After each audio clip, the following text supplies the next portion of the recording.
श्री श्रीमदाभाई चरणारविंद भक्ति वेदांत स्वामी श्री प्रभुपाद की जय। जय विष्णुपाद परमहंस परिव्राजकाचार्य स्तोत्रशत श्री श्रीमद सिद्धांत सरस्वती गोस्वामी महाराज प्रभुपाद की जय। अनंत कोटि वैष्णव वृंद की जय। रामाचार्य श्री हरिदास ठाकुर की जय। निताय गौर प्रेमानंदे हरि हरि बोल।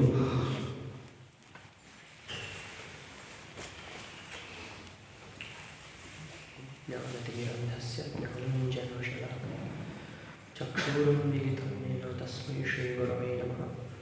श्रीचैतन्यमनोभीष्टं स्थापितं येन भूतले स्वयं रूपः मह्यं ददाति स्वपदान्तिकं। वन्देऽहं श्रीगुरुं श्रीयुतपदकमलं श्रीगुरुं वैष्णवांश्च श्रीरूपं साग्रजातं सहगण रघुनाथ विदान्तं सजीवं साद्वैतं सावधूतं परिजनसहितं कृष्ण चैतन्यदेवं श्रीराधा कृष्णपादां ललिता श्रीविशाखान्वितांश्च।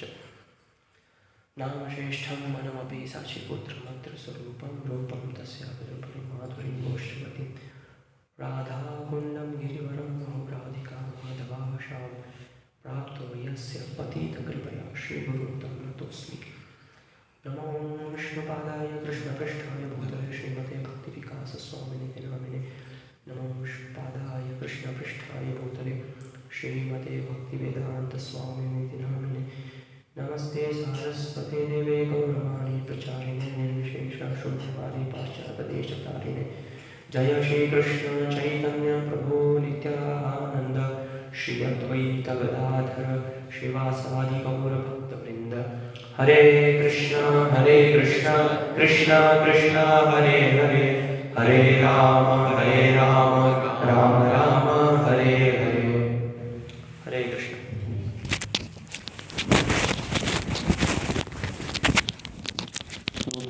पिछली बार हमने क्या चर्चा की थी, किसी को याद है?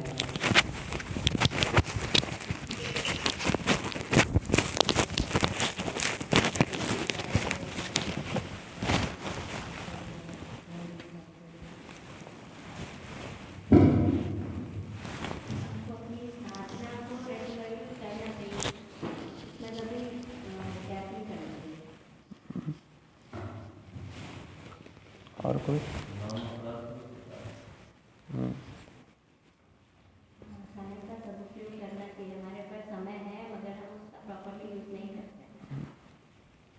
वो हमारी अपरिपक्व अवस्था को दिखाता है, इमेच्योरिटी। और कोई?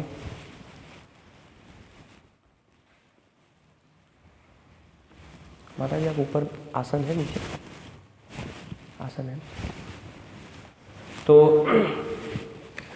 आज हम चर्चा करेंगे कि जब हम हरि नाम अच्छे से नहीं लेते हैं और नाम अपराध होता है तो उससे क्या क्या दुष्परिणाम जो हम अपने जीवन में देख सकते हैं भक्ति के अंदर, तो उसके ऊपर आज थोड़ी चर्चा करेंगे।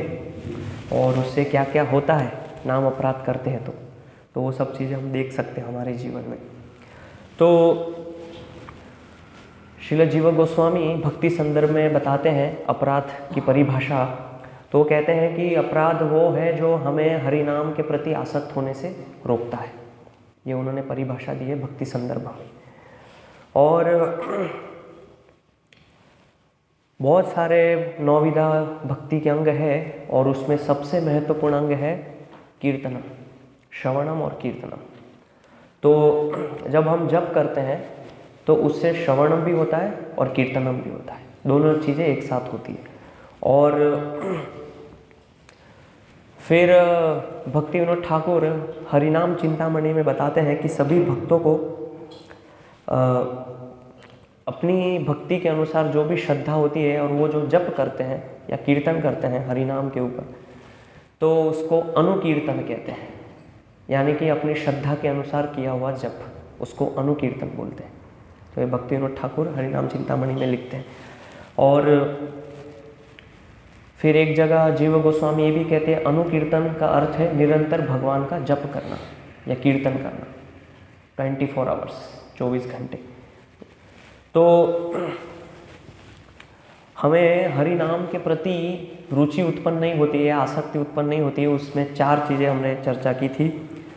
तो जिसमें कि हमने वर्णन किया था कि तत्व विभ्रम, कि तत्वों का सही से समझ नहीं होना, अलग अलग जो सिद्धांत है तत्व है, तत्व से भ्रमित हो जाते हैं, विभ्रम।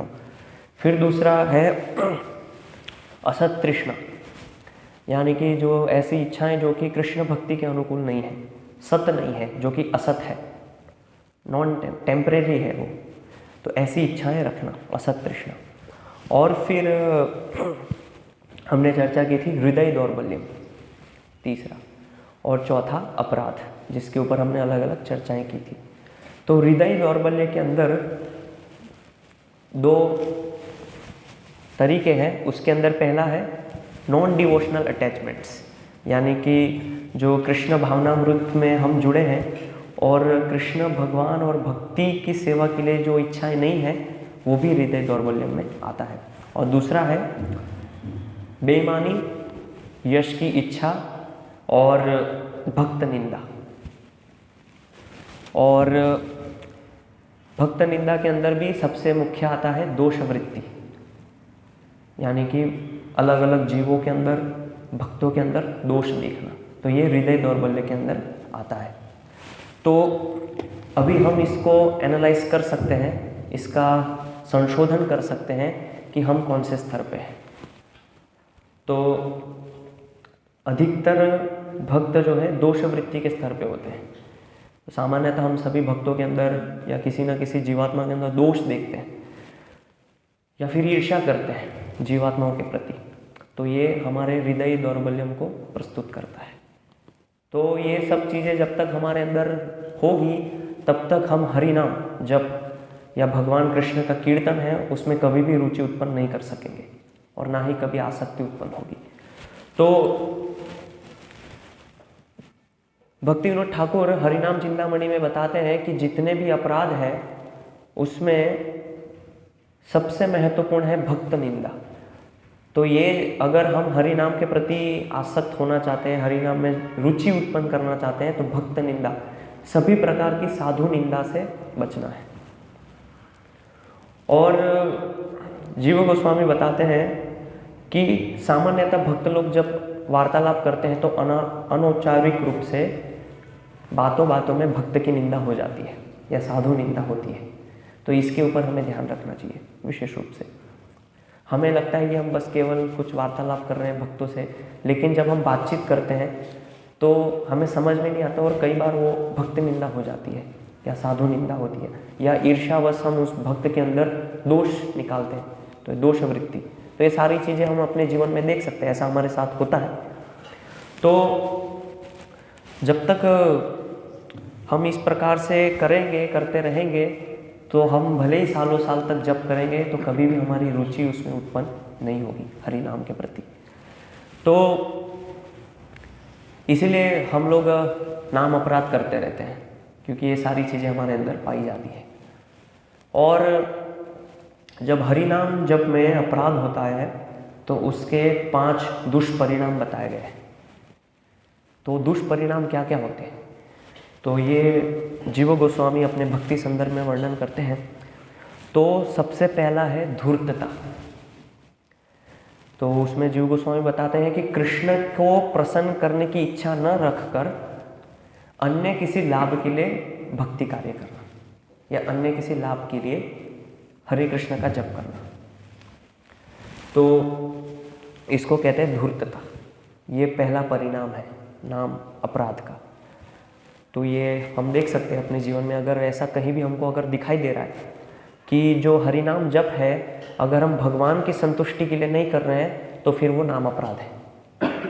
अगर कुछ भी थोड़ा भी स्वार्थ है कि मैं हरि नाम जप करूँ तो मेरा ऐसा हो सकता है, मेरा लाइफ बदल जाए, मेरा जीवन सुधर जाए, तो वो भी नाम अपराध है। क्योंकि हरि नाम का जो शुद्ध स्तर है वो है भगवान की प्रसन्नता के लिए जप करना। अगर वो नहीं है तो फिर वो नाम अपराध है। फिर दूसरा परिणाम है अविश्वास। अविश्वास हो जाता है शास्त्रों में, भक्तों में, या फिर गुरु में, और हो सकता है गुरु के जो प्रतिनिधि वरिष्ठ भक्त हैं उनमें। तो ये दूसरा परिणाम है। अगर हम जप सही से नहीं करेंगे, जप में अपराध होंगे, तो वो हम देख सकते हैं कि हमें अविश्वास होने लगेगा धीरे धीरे। प्रभुपाद की पुस्तक अगर हम पढ़ेंगे, उसमें कुछ चीज़ें समझ में नहीं आएगी तो हमें विश्वास नहीं होगा कि प्रभुपाद सही में क्या कहना चाह रहे हैं, फेथ नहीं होगा। और फिर धीरे धीरे भक्तों के ऊपर विश्वास नहीं होगा, हम कहीं ना कहीं भक्तों के ऊपर संशय करेंगे। और फिर धीरे धीरे ऐसा भी होगा कि गुरु के ऊपर भी संशय होने लगेगा, गुरु के ऊपर विश्वास नहीं होगा कि वास्तव में गुरु मुझे भगवत धाम ले जाने में सक्षम है कि नहीं, वो विश्वास खत्म हो जाएगा आपका। और फिर गुरु के जो प्रतिनिधि है उनके प्रति भी अविश्वास होने लगेगा कि ये सक्षम है कि नहीं, क्या मुझे ये व्यक्ति भगवत धाम ले जा पाएंगे कि नहीं ले जा पाएंगे, ये विश्वास आपको नहीं रहेगा अगर हरि नाम जप में अपराध होगा। फिर तीसरा परिणाम जीव गोस्वामी बताते हैं कि उन वस्तुओं में आसक्ति होना जो भगवान में हमारी विश्वास की कमी को दर्शाता है। ऐसी वस्तुओं में आसक्ति होना जो कि हमारी भक्ति में श्रद्धा को नष्ट करती है। जैसे उदाहरण के लिए भौतिक विषय वस्तु, मूवीज़ है, सिनेमा सॉन्ग्स है, ऐसे सीरियल्स जो कि देखने में भगवान के हैं लेकिन वो भगवान में के नहीं है वास्तव में। तो ऐसी चीज़ें, ऐसी आसक्ति जो कि भगवान की भक्ति में हमारी श्रद्धा की कमी को दर्शाएगा, तो ऐसी चीज़ों के प्रति आसक्ति रखना, ये हरि नाम की अपराध की वजह से होता है। या फिर हमारा घर, परिवार, संपदा, ये सब भी क्योंकि हम जप अच्छे से नहीं कर रहे हैं और जप का जो सही वास्तविक परिणाम जो मिलना चाहिए वो हमें नहीं मिल पा रहा है। फिर चौथा वर्णन जीव गोस्वामी करते हैं कि भक्ति की जो प्रतिक्रिया है उसका पालन करने में ढीलापन, ये बहुत ही महत्वपूर्ण है। ये हम अपने जीवन में अनुभव कर सकते हैं। लेजीनेस, आलस्य, कि भक्ति के जो गतिविधियां हैं या कार्यकलाप है उसमें आलस, ढीलापन, कभी मंगला आरती आए तो नहीं आए, कभी रीडिंग किया तो किया, या सिद्धांतों को समझौता करना, जो सिद्धांत सही है उसको यथारूप प्रस्तुत करना, ये सारी चीज़ें कमी आती है अगर हम जप सही से नहीं करते हैं तो। इसीलिए कभी कभी हमारे सामने कभी कभी गलत चीज़ें होती हैं लेकिन हम उसको समझौता कर देते हैं कि ठीक है सुधर जाएगी अगली बार, ढीलापन। तो ये कारण है हरि नाम जप में अपराध करने की वजह से। अगर आप जप अच्छे से करेंगे तो आप कभी भी भक्ति के जो सिद्धांत है या भक्ति के कार्यकलाप है उसमें ढीलापन नहीं दिखाएंगे, उसमें कभी समझौता नहीं करेंगे। आप जो सिद्धांत है वो है। अगर 5 बजे मंगला आरती आना है तो आना है। तो हम देखते हैं कि हमारे अंदर अभी वो रुचि उत्पन्न नहीं है, इसलिए हमको साधना करने में आलस्य आता है और हरि नाम जप करने में भी कभी कभी आलस होता है, और बस आलस की वजह से कैसे भी करके उसको ख़त्म कर देते हैं और शुद्धता का पालन नहीं करते हैं, उसमें भी हम समझौता कर देते हैं, शुद्धि का नियमों का पालन नहीं करते हैं। अगर कोई सामने है तो किया, नहीं है तो फिर नहीं करते हैं। तो अधिक बार ऐसा होता है कि जब कोई व्यक्ति अगर पुजारी सेवा करता है तो कोई सामने रहेगा तो आचमन किया, नहीं है तो फिर ऐसे ही सीधा सेवा में लग गए। और कुछ मान लीजिए हमने ऐसी गलत वस्तुओं को हाथ लगाया तो तुरंत हाथ धोना, लेकिन कोई नहीं देखता है तो हम ऐसे ही छोड़ देते हैं। तो इसमें ढीलापन, भक्ति के सिद्धांतों को नहीं समझना, तो ये दिखाता है हमारी कमी को कि हम वास्तव में हरि नाम जप सही से नहीं कर रहे। तो जब आप जप अच्छे से करेंगे तो आपके अंदर दृढ़ता आएगी भक्ति के सिद्धांतों को पालन करने में। फिर चाहे कोई हो नहीं हो, लेकिन वो आपके लिए स्वाभाविक हो जाएगा सिद्धांतों का पालन करना। फिर आप उसमें समझौता नहीं करेंगे। फिर 5वां कारण जीव गोस्वामी बताते हैं अपने भक्ति के प्रगति पे स्वयं का अभिमान। कि थोड़ा बहुत भी आप भक्ति करेंगे तो उससे आपको अभिमान होने लगेगा। कैसा अभिमान होगा कि मैं तो रोज सप्ताह में 7 दिन मंगला आरती जाता हूँ, लेकिन ये भक्त नहीं जाता है, ये तो केवल 3 या 4 ही दिन आता है, लेकिन मैं तो रोज मंगला आरती अटेंड करता हूँ और मैं तो कितने समय से हूँ और ये भक्त भी है, लेकिन मैं तो इनके बाद में आया, लेकिन मेरा दीक्षा भी हो गया, शरणागति भी हो गई, ये भक्त की अभी तक क्यों नहीं हुई। तो ऐसा अभिमान आ सकता है। तो ऐसे हर एक कार्य में अगर आपको समझ नहीं है तो जो भी भक्ति में आप प्रगति करेंगे, कहीं ना कहीं आपको उस भक्ति में प्रगति का अभिमान होगा, कहीं ना कहीं, कि मैंने तो इतनी बार भागवतम पढ़ लिया, मैंने इतनी बार चैतन्य चरितामृत पढ़ लिया, मैं 5वीं बार भगवद गीता पढ़ रहा हूँ। तो ऐसा प्रस्तुत अगर हम करते हैं अपनी वाणी से तो वो दिखाता है कि आपको अभिमान है। ऐसा बोलने का आवश्यकता क्यों है कि मैंने तो ये कर लिया, मेरा इतना बार भागवतम खत्म हो गया, मैंने इतनी बार ये पुस्तक पढ़ ली। ठीक है, आपने पढ़ा, अच्छी बात है, लेकिन उसको प्रस्तुत क्यों कर रहे हैं? प्रस्तुत कर रहे इसका अर्थ है कि आपको अभिमान है उस चीज का। अगर कोई एक भगवान के जो शुद्ध भक्त प्रतिनिधि है तो वो आपके व्यवहार से, आपके आचरण से, आपके भक्ति में जो सिद्धांत की समझ है उससे समझ जाएंगे कि ये भक्त कितना प्रगति कर रहा है। आपके कहने से कि मैंने इतना ये कर लिया, भक्ति में ये कार्य कर लिया, उससे वो स्पष्ट नहीं होगा कि आप भक्ति में कितना प्रगत हो रहे हैं। तो ऐसे भी बहुत सारे भक्त होते हैं जो बहुत सारा कार्य करते हैं लेकिन कभी प्रस्तुत नहीं करते गुरु के सामने और ना ही भक्तों के सामने, लेकिन उनकी सेवा से गुरु हमेशा प्रसन्न रहते हैं। तो ये हमारी वाणी में सुधार लाने की आवश्यकता है। अगर हम कहीं ना कहीं बातचीत में अगर ऐसा प्रस्तुत कर रहे हैं कि मैं ऐसा कर रहा हूँ, मैं ऐसा कर दिया, मैं भक्ति में ये कर रहा हूँ, तो समझ जाइए कि आपके अभिमान को दर्शा रहा है। भले आप उसको नहीं समझ पा रहे हो और वो आपका उद्देश्य नहीं है, लेकिन जो भगवान के भक्त होंगे वो तुरंत समझ जाएंगे कि इस व्यक्ति को घमंड है अपनी साधना का, या जो भी वो भक्ति में आगे बढ़ने के लिए कार्य कर रहा है उसका अभिमान आ गया है। और फिर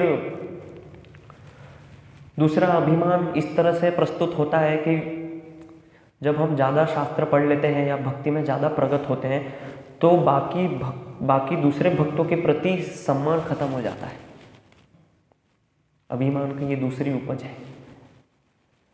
जब आप बहुत ज़्यादा भक्ति में प्रगत हो जाते हैं तो जो निम्न भक्त है, जो अभी नए नए आए हैं या भक्ति में जब शुरुआत ही कर रहे हैं और भक्ति में काफ़ी समय भी नहीं हुआ है, तो ऐसे भक्तों के प्रति सम्मान खत्म हो जाता है और ऐसे भक्तों के प्रति हम अपशब्द बोलते हैं, उनको सम्मान नहीं देते हैं, उनको रिस्पेक्ट नहीं करते हैं और उचित व्यवहार जो करना चाहिए वो भी नहीं करते हैं, क्योंकि हमें घमंड हो गया है कि मैं तो काफ़ी समय से कर रहा हूँ, ये तो नया भक्त है, अभी अभी किया है, अभी आया है जस्ट, इसको कोई समझ नहीं है।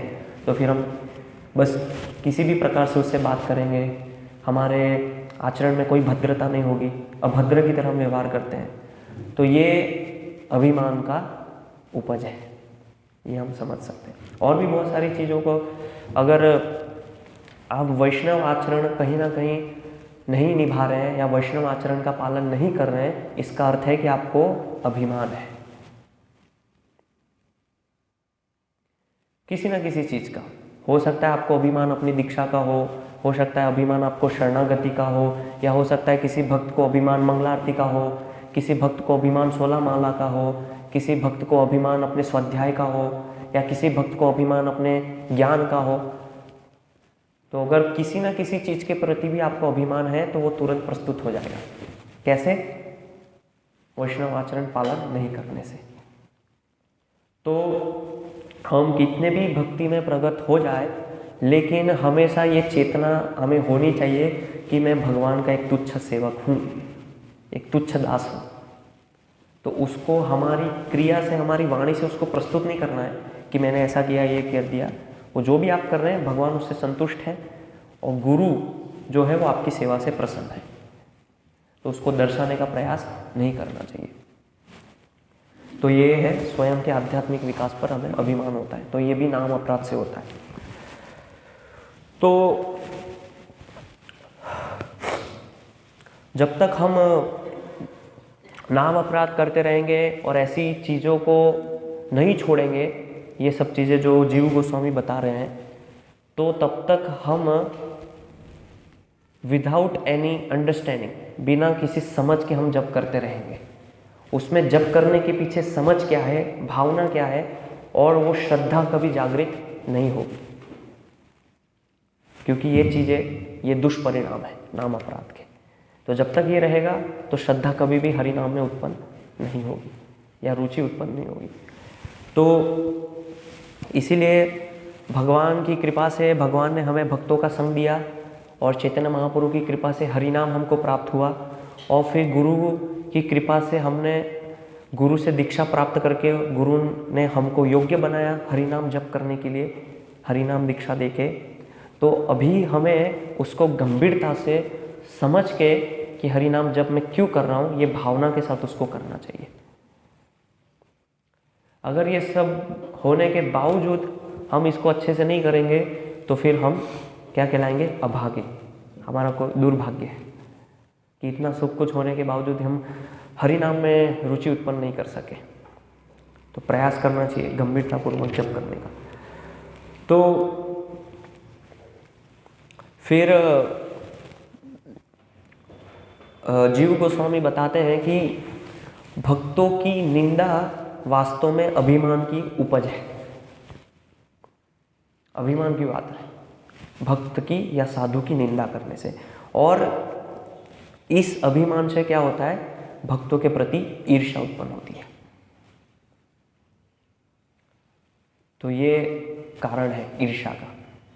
कोई भी व्यक्ति अगर साधु निंदा करता है या भक्त निंदा करता है किसी भी प्रकार से, मनसा, कर्मणा या वाचा से, तीनों प्रकार से, तो उसका उपज है अभिमान।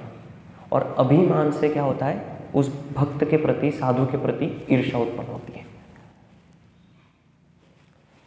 तो इसीलिए अगर किसी भक्त को शुद्ध नाम के स्तर पे आना है, शुद्ध नाम जप करना है, तो सभी प्रकार की साधु निंदा से बचना है। कर्मणा, मनसा और वाचा, तीनों प्रकार की साधु निंदा से बचना होगा। तो ये हमें अपने आप को देखना पड़ेगा, संशोधन करना पड़ेगा कि मेरा जीवन क्या है। क्या मैं कहीं साधु निंदा तो नहीं कर रहा हूँ, किसी भक्त की निंदा तो नहीं कर रहा हूँ? क्या मन से मैं किसी भक्त के प्रति ईर्ष्या तो नहीं कर रहा हूँ? तो ये चीज़ें हमें देखना चाहिए। तो सामान्यतः बद्ध जो जीवात्मा है और हमारा जो मन है वो दूषित है। तो कई बार कभी कभी भक्त लोग ऐसी चर्चाएं करते हैं जिसमें कि साधु का मजाक होता है, भक्ति की मजाक उड़ाते हैं। तो कई बार हम उसमें शामिल हो जाते हैं और मन को आनंद मिलता है। मन को आनंद इसलिए मिलता है क्योंकि मन अभी भगवान कृष्ण के चरणों में नहीं लगा है, तो उसको भौतिक विषयों के प्रति बहुत मनोरंजन प्राप्त होता है। तो इस प्रकार का मनोरंजन वो ढूंढता है कि कोई भक्त अगर आपस में बात कर रहे हैं, वो भक्त ऐसा है, उसने ऐसा किया, तो हम भी उसमें शामिल हो जाते हैं और उसमें आनंद लेने का प्रयास करते हैं और उसमें हमारा मन लग जाता है। लेकिन उस समय हम ये भूल जाते हैं कि ये जो मन है इतने समय से इसके अंदर दूषण भरा है, इस दूषण को खत्म करने के लिए मुझे जप करना चाहिए, मैं इसमें क्यों लगा हूँ, ये भूल जाते हैं। क्योंकि मन को उसमें आनंद मिल रहा है, आपको मनोरंजन मिल रहा है, एक प्रकार का मन की शांति मिलती है उससे। जब भक्तों की निंदा होती है, भक्तों का मजाक होता है, तो ये सब चीज़ों से हमें बचना चाहिए। और ये अक्सर होता है, आप देख सकते हैं, ये अक्सर होता ही है। ऐसा नहीं होता है कि भक्त लोग चर्चा कर रहे हैं और कोई महान भक्त आके बोल रहा है अरे प्रभु ये क्या कर रहे हैं, आप गलत कर रहे हैं, ऐसा नहीं होता है। सामान्यतः ऐसा ही होता है कि हम उसमें शामिल हो जाते हैं। तो किसी भक्त को दोष निकालने के पीछे उद्देश्य होना चाहिए उसकी कृष्ण भक्ति में प्रगति, या कैसे उसको हम सुधार सकते हैं।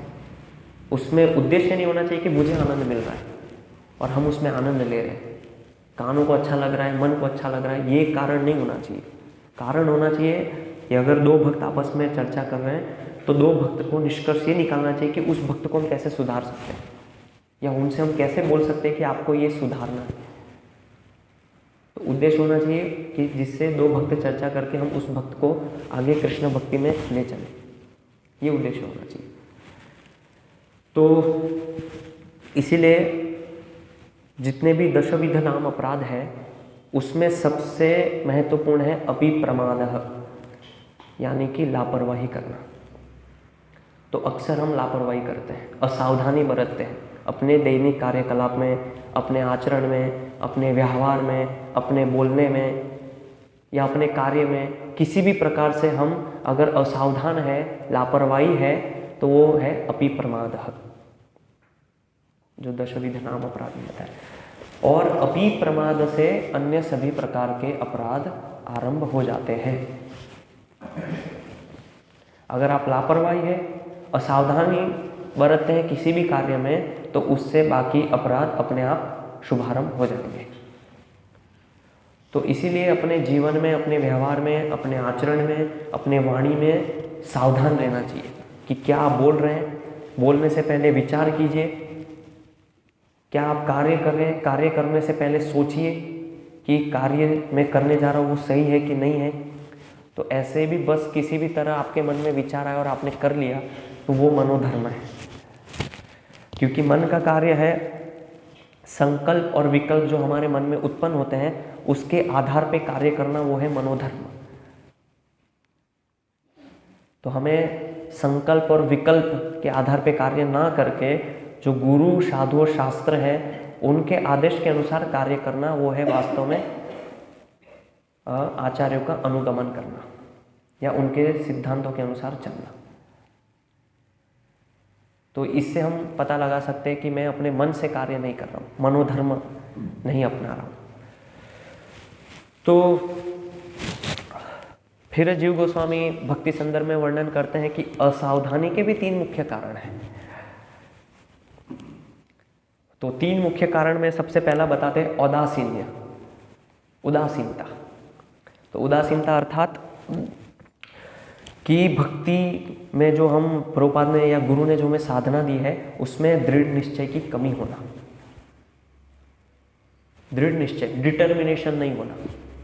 दृढ़ निश्चय अर्थात क्या होता है कि मुझे 6 घंटे की साधना करना है तो करना है, उसमें 2 घंटा 16 माला का जप है, प्रातःकालीन प्रोग्राम है, मंगला आरती, स्वाध्याय है 1 घंटा श्रील प्रभुपाद का प्रवचन है या गुरु का प्रवचन है। ये है हमारी 6 घंटे की साधना। अगर इसमें हम दृढ़ नहीं हैं तो ये हमारी जप में असावधानी को दिखाता है, जिसको कहते हैं उदासीनता। यानी कि भक्ति साधना में दृढ़ संकल्प नहीं है, दृढ़ता नहीं है चीज़ों को पालन करने में। ठीक है कल पढ़ लेंगे, अभी समय आज तो नहीं है, भी आज तो मुझे थोड़ा ऐसा लग रहा है कि मंगला आरती नहीं जाऊँ, तो ये हमारी कमी को दिखाता है, दृढ़ संकल्प की कमी को। तो अगर साधना में कहीं ना कहीं अगर आपको ऐसा लग रहा है कि मेरा दृढ़ निश्चय नहीं है, तो समझ जाइए उदासीनता है। फिर दूसरा वर्णन जीव गोस्वामी करते हैं जड़त्व। जड़त्व यानी उसको बोल सकते हैं आलस्य, या भक्ति में आलस करना, या कोई भी कार्य करने में आलस होना, तो उसको कहते हैं जड़त्व। आलस पूर्वक जप करना, आलस पूर्वक सेवा करना, या आलसी होके बस मंगला आरती में ऐसे ही खड़े होना, कोई भाव नहीं, कोई चिंतन नहीं, कोई विचार नहीं है मंगला आरती क्यों हो रहा है, किस लिए हो रहा है, बस ऐसे ही हम खड़े हैं, कोई यानी उत्साह नहीं है भक्ति कार्य करने के लिए। तो ये हरि नाम अपराध की वजह से दूसरा कारण है जड़त्व, कि हमारे अंदर जड़ता आ जाती है, चेतना खत्म हो जाती है, पत्थर हो जाते हैं हम लोग। पत्थर कैसे हो जाते हैं कि क्या हम जब सेवा करते हैं तो क्या वास्तव में भगवान के लिए कर रहे हैं, ऐसा सोचते हैं कि हम यहाँ मंगला आरती में उपस्थित है भगवान की प्रसन्नता के लिए, भगवान के लिए मैं मंगला आरती कर रहा हूँ, गुरु की प्रसन्नता के लिए, ये चेतना होती है। तो एक तरह से मानसिक रूप से हम पत्थर हो जाते हैं, जड़, पूरा जड़त्व आ जाता है, तो वो हरि नाम नहीं करते, उसकी वजह से ऐसा होता है। यानी चेतना जो सोचना चाहिए, कृष्ण भावना, प्रभुपाद ने जो नाम दिया ना कृष्ण भावना, कृष्ण चेतना, वो खत्म हो जाती है। बस यांत्रिक रूप से ऐसा लगता है कि भक्त बहुत लगा हुआ है सेवा में, लेकिन कोई चेतना नहीं है उसके अंदर। तो निर्जीव वस्तु में कभी कोई चेतना नहीं होती है। ये जो टेबल है इसके अंदर चेतना नहीं है, इसके अंदर चेतना नहीं है, कार्य चल रहा है, माइक में से आवाज़ आ रही है, लेकिन चेतना नहीं है। टेबल है, हम इसका प्रयोग कर रहे हैं, चेतना नहीं है। तो उसी प्रकार से बाहरी रूप से आप कार्य कर रहे हैं, लेकिन कॉन्शियसनेस नहीं है, चेतना का अभाव है, इसलिए उसको बोला गया जड़त्व। फिर तीसरा कारण जीव गोस्वामी बताते हैं विक्षेप। विक्षेप का अर्थ जीव गोस्वामी बताते हैं विचलित होना, या फिर अपना ध्यान उस गलत वस्तु पे केंद्रित करना जिसका कि साधना भक्ति से सीधा संबंध नहीं है, उसको कहते हैं विक्षेप। तो ये तीन कारण जीव गोस्वामी बताते हैं। तो अक्सर ऐसा होता है कि जब हम जप करते हैं तो विचलित हो जाते हैं, हमारा मन ध्यान जप के प्रति केंद्रित नहीं होता है और ऐसी वस्तुओं के प्रति जाता है जिसका कि सीधा साधना से कोई संबंध नहीं है। भगवान का विचार आप कर रहे हैं, अच्छी बात है, भगवान की सेवा के बारे में सोच रहे हैं, लेकिन उसका साधना से कोई संबंध नहीं है उस समय।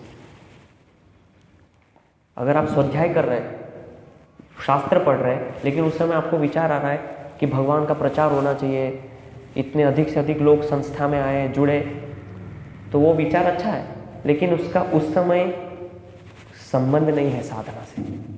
उसी प्रकार आप जप कर रहे हैं और जप करते समय अगर कोई भगवान का भी विचार आ रहा है तो अच्छा है, लेकिन उसका साधना से कोई संबंध नहीं है, तो उसको बोलते हैं विक्षेप।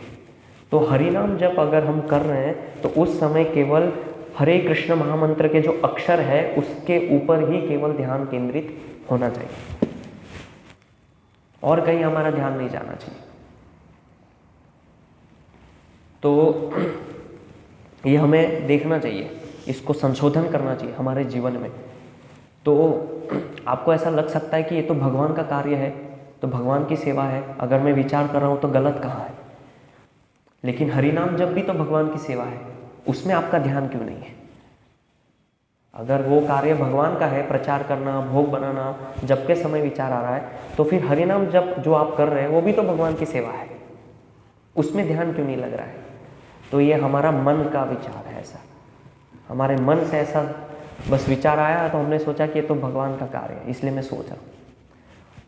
और वो तो बहुत ही उन्नत स्तर पे आने के बाद भगवान के विचार आते हैं। जब हम आरंभिक अवस्था में होते हैं तो भक्ति के विचार नहीं आते, फिर तो कुछ दूसरा विचार आता है, अलग अलग विचार आते हैं।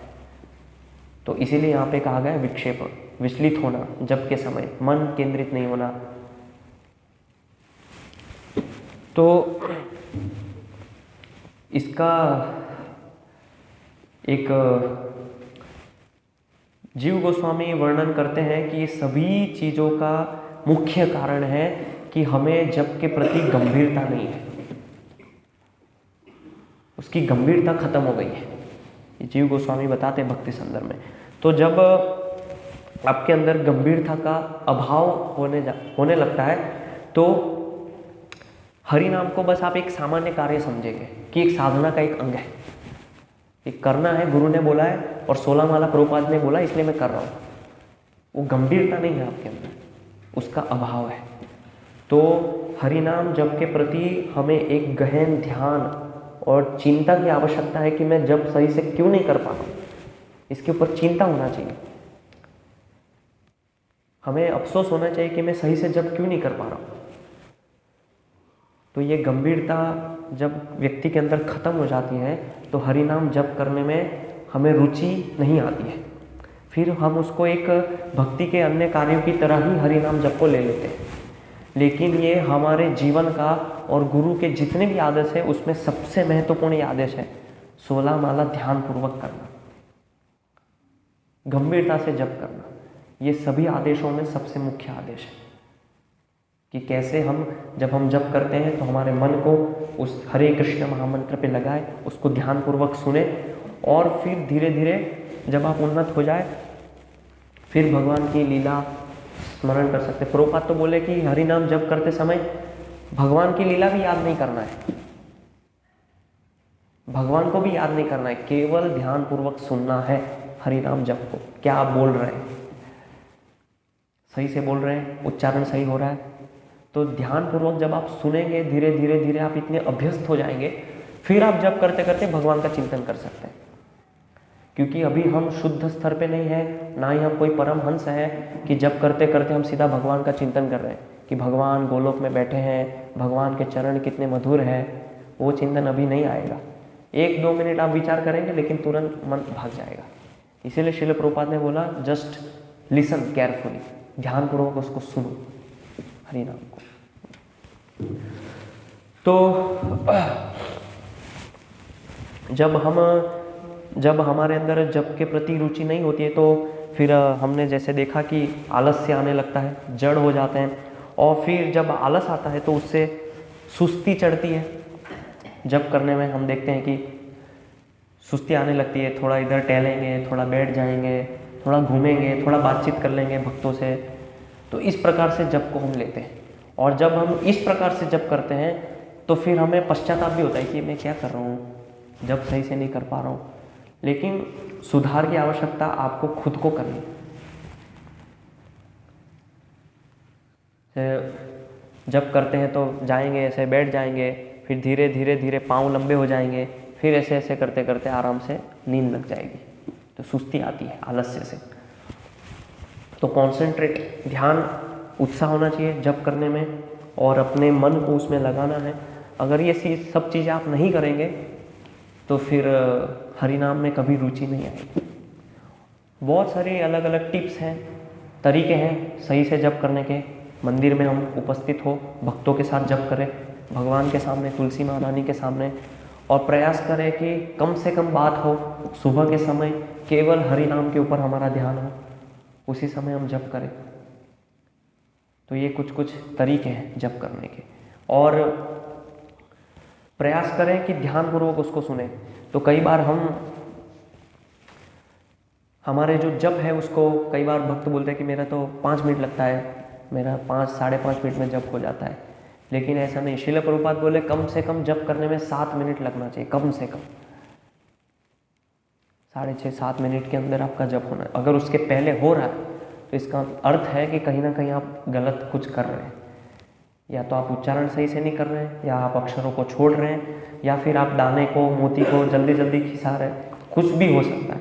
तो आप इसको देखिए, अपने जप को रिकॉर्ड कीजिए, उसको सुनिए खुद कि मैं क्या बोल रहा हूँ, और फिर तब आपको पता चलेगा कि मैं तो मिस्टेक कर रहा था जप में। कई बार हमें ऐसा लगता है, हमें कॉन्फिडेंस आ जाता है अपने आप पे कि मैं तो बहुत अच्छा जप कर रहा हूँ और मेरा उच्चारण सही है। लेकिन जब हम उसको खुद हम सुनते हैं समय निकाल के तो पता लगता है कि बहुत मिस्टेक कर रहे थे, हम जब अच्छे से बोल नहीं रहे थे। या फिर जब करते करते बात कर रहे थे, बीच में कितनी बार डिस्टर्ब हुआ।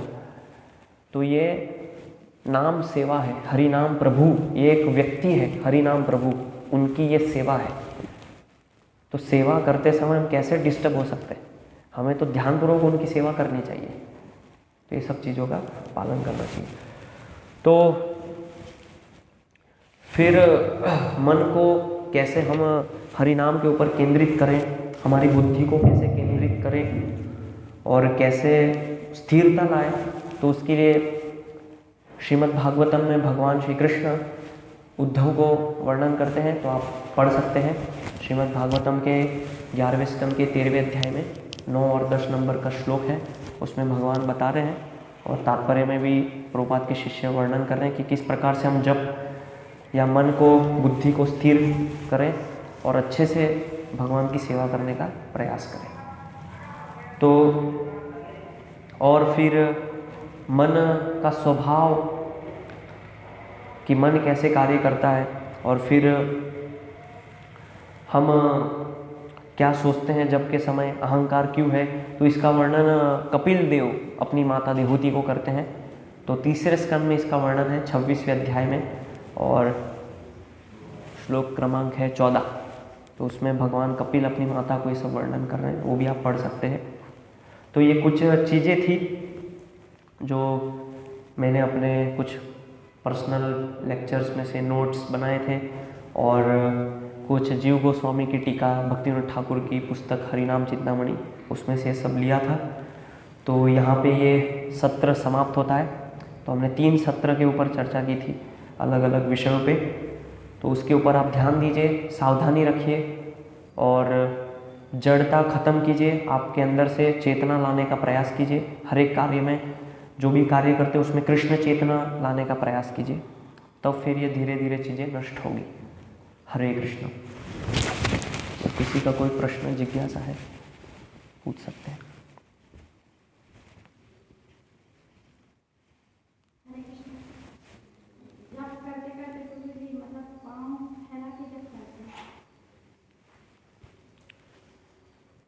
वो व्यक्तिगत रूप के ऊपर हो सकता है। अगर कोई व्यक्ति जप करने में असमर्थ है तो करे, कैसे भी करे, लेकिन जब ध्यानपूर्वक करे। लेकिन हमारी क्रियाओं से, हमारी मुद्राओं से भी बहुत फर्क पड़ता है कार्य करने के लिए। जैसे किस प्रकार आप बैठे हैं वो भी बहुत प्रभाव डालता है हमारे कार्य पे। आप अगर कुर्सी पे बैठे हैं, आरामदायक स्थिति में जप कर रहे हैं, तो वो प्रभाव डालेगा हमारे जप पे और उससे फिर नींद आएगी, आलस आएगा और फिर धीरे धीरे नींद लग के फिर हो गया हरे कृष्ण। तो इसलिए हमारी मुद्रा, हमारी क्रियाकलाप, उससे भी कार्य के ऊपर प्रभाव पड़ता है। वो भी बहुत महत्वपूर्ण चीज़ है। किस स्थान पे आप बैठे हैं, क्या माहौल है, वो भी बहुत। आप घर पे जप कीजिए और मंदिर में जप कीजिए, दोनों का प्रभाव अलग होता है। क्योंकि यहाँ पे भगवान का मंदिर है, तुलसी महारानी, भक्तों का संघ है। तो इसीलिए कार्य करने का जो परिणाम है, तो उसमें भगवान बताते हैं अलग अलग चीज़ें होती है। तो 18 चैप्टर 14 वर्स 14वां श्लोक, जिसमें भगवान कहते हैं अधिष्ठानम तथा कर्ता करणं च पृथक विधाम विविधाश्च पृथक चैव दैव चैवात्र पंचमम। इसमें भगवान कहते हैं कि अधिष्ठानम, स्थान क्या है। अगर आप वही हरिनाम जब किसी बार में करेंगे या रेस्टोरेंट में, पब में करेंगे तो अलग रिजल्ट होगा। लेकिन वही जब आप मंदिर में करेंगे उसका स्थानम, अधिष्ठानम। फिर भगवान कहते हैं अधिष्ठानम तथा कर्ता, फिर कि व्यक्ति कर्ता, यानी कि जो व्यक्ति कार्य कर रहा है वो किस संदर्भ में उसको कर रहा है, उसकी चेतना क्या है, करणम, और वो कार्य करने के लिए आप क्या वस्तु प्रयोग कर रहे हैं। हरिनाम जप करने के लिए जो जो आवश्यक है उसको कहते हैं वस्तु एक करणम। तो आप एक तो आसन पे बैठे हैं और तुलसी महारानी के सामने जप कर रहे हैं, तो उससे प्रभाव पड़ता है करणम वस्तुओं का। तो जैसे आप फूल माला बनाते हैं, तो फूल माला बनाने के लिए आप चाकू भी चला सकते हैं, कैंची भी चला सकते हैं। तो चाकू चलाने में आपकी चेतना अलग होगी, कैंची चलाते उससे चेतना अलग होगी। तो जो भी कार्य हम करते हैं उससे हमारी चेतना में प्रभाव पड़ता है, करणम। फिर भगवान कहते हैं विविधाश्च पृथक चेष्टा। आपकी चेष्टाएं क्या है, कोई भी कार्य कर रहे हैं उसके पीछे इंटेंशन, चेष्टाएं क्या है। और फिर भगवान कहते हैं अल्टीमेटली दैव चैवात्र पंचमम, जो पांचवी वस्तु है वो है दैव, अल्टीमेटली भगवान के हाथ में। तो ये सारी चीज़ों का हमारे जीवन में प्रभाव पड़ता है, कौन से स्थान पे हैं, क्या वस्तुओं को प्रयोग कर रहे हैं और क्या हम सोच रहे हैं, चेष्टाएं क्या है, वो सभी मिला करके कार्य का परिणाम निर्धारित होता है।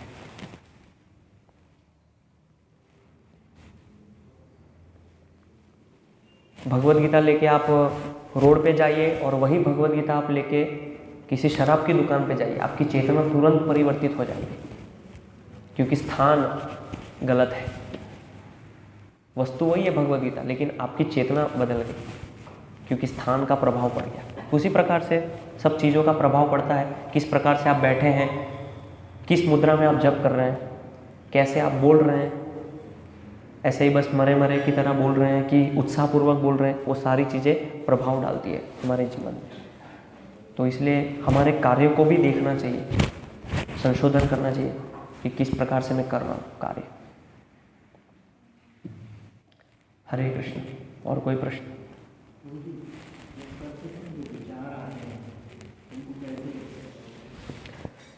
विचार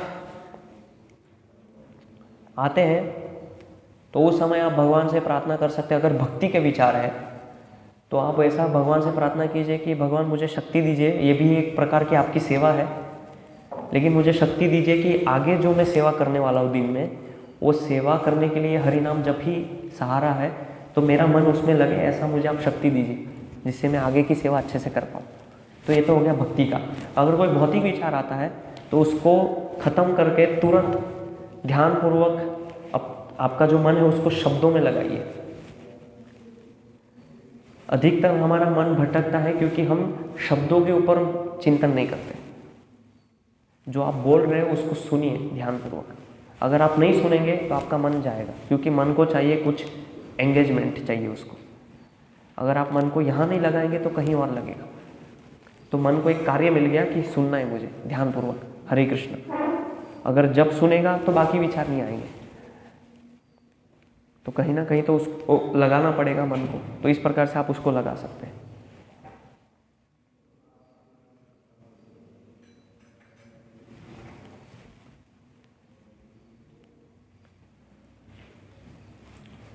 श्रील प्रभुपाद की जय। निताय गौर प्रेमानंदे हरि हरि बोल।